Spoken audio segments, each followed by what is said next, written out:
North Carolina, let's talk about PFAS and how it's in water systems across our state, including military bases like Seymour Johnson Air Force Base in Goldsboro, and what that has to do with North Carolina's 2026 elections. In 2023, the head of the EPA called PFAS one of the most pressing environmental and public health concerns in the modern world. PFAS takes a long time to break down in nature or in your body, and they're linked to cancer, birth defects, thyroid and liver issues, immune system deficiencies, and a lot more. So worst case scenario stuff. That's all you needed to say. Worst case scenario stuff. This is Billy Ball Explains North Carolina. My job is to help you understand what's happening in North Carolina politics and culture and what that has to do with you. PFAS has been found in a lot of products like non-stick pans and fast food wrappers, but they're especially linked to the military. Troops were exposed to them in firefighting foam used on bases. Now, how big of a problem is it? Testing at Seymour Johnson found PFAS concentrations at levels thousands of times beyond EPA's health advisory level.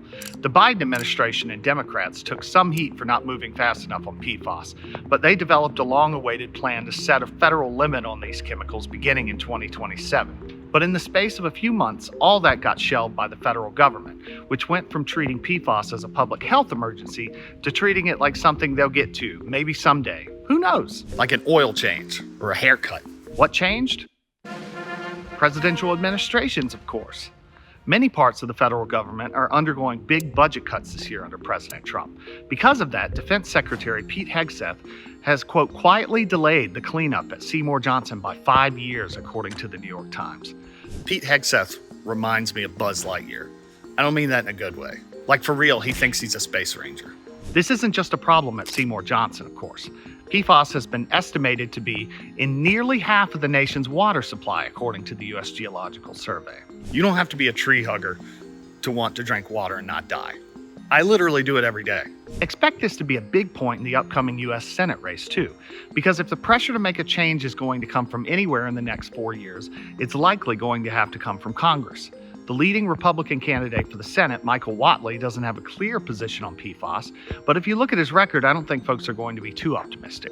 For years, Whatley, the former head of the North Carolina GOP and the Republican National Committee, was a lobbyist for oil and gas companies, pushing back against government regulations.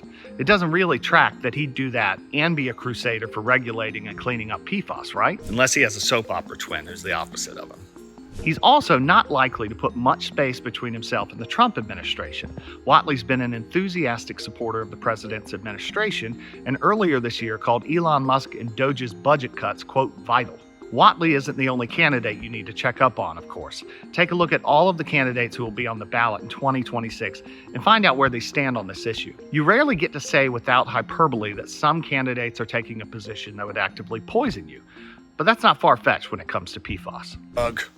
Make sure to like and hit subscribe to Cardinal and Pine for more Billy Ball Explains North Carolina. Also, make sure to check out the free daily newsletter I write before they poison us, y'all.